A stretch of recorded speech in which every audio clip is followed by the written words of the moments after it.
Assalamualaikum warahmatullahi wabarakatuh. Alhamdulillah. Alhamdulillah Rabbil Alamin. Wassalatu wassalamu ala asyrafil anbiya mursalin wa ala alihi wa sahbihi ajma'in. Alhamdulillah, syukur kepada Allah Subhanahu wa taala.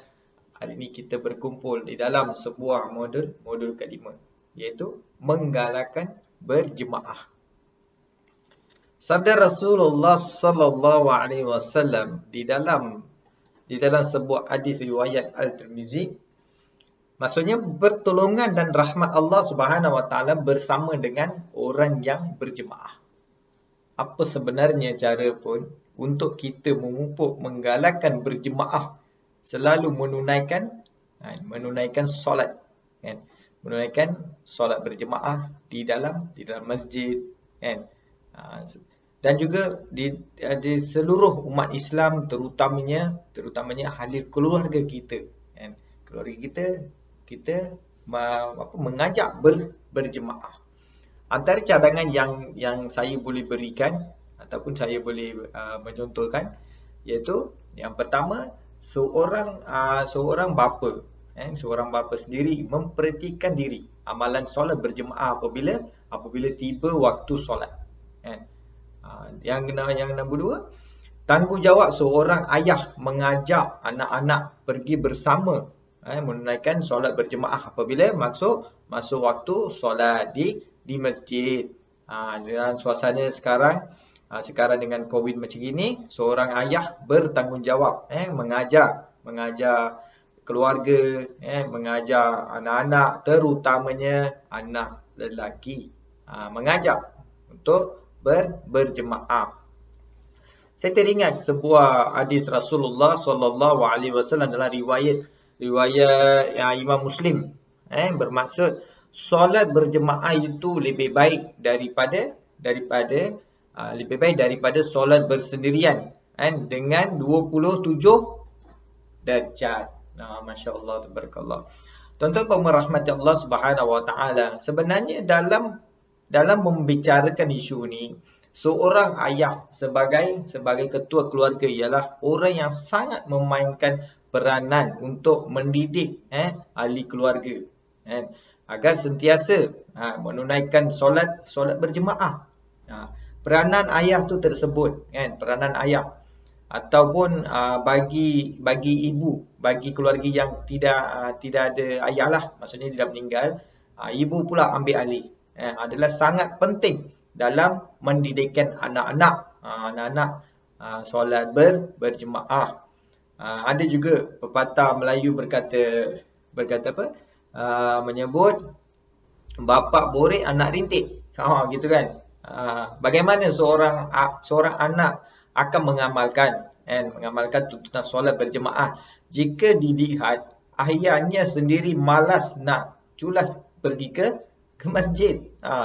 Nanti anaknya yang bersoalkan macam itu, pasti timbul soalan begitu, kan? Nanti anaknya tanya, ayah aku tak buat, kan? Buat apa aku nak buat? Di dalam hati anak melihat ayahnya sendiri tak menunaikan solat berjemaah, kan? Apatah lagi anaknya nak buat. Itu yang dipersoalkan, kan? Itu kita harus kena pertikaikan, sebab begitu juga dengan ketika kita nak makan, kan? Kerana Islam menggalakkan, tuan-tuan, kan? Islam menggalakkan umatnya supaya makan secara ramai-ramai, terutamanya dalam keluarga kita sendiri. Ramai-ramai maksudnya apa? Maksudnya berjemaah. Berjemaah. Ada yang kata, kenapa pula ustaz nak mengajar macam itu ramai-ramai? Dengan cara tersebut, ia sebenarnya dapat menyuburkan silaturahim ataupun kasih sayang, kan? Meraihkan keberkatan Allah Subhanahu wa taala dengan berjemaah. Sebab ada kat situ keberkatan, rahmat Allah menurunkan dekat keluarga tersebut, kan? Sabda Rasulullah sallallahu alaihi wasallam di dalam riwayat Ahmad dan Abu Daud, berkumpullah ketiga makan dan sebutlah nama Allah dengan kalimah Bismillah, nescaya dia akan memberkati makanan kamu. Masya Allah, tabarakallah. Nampak tak?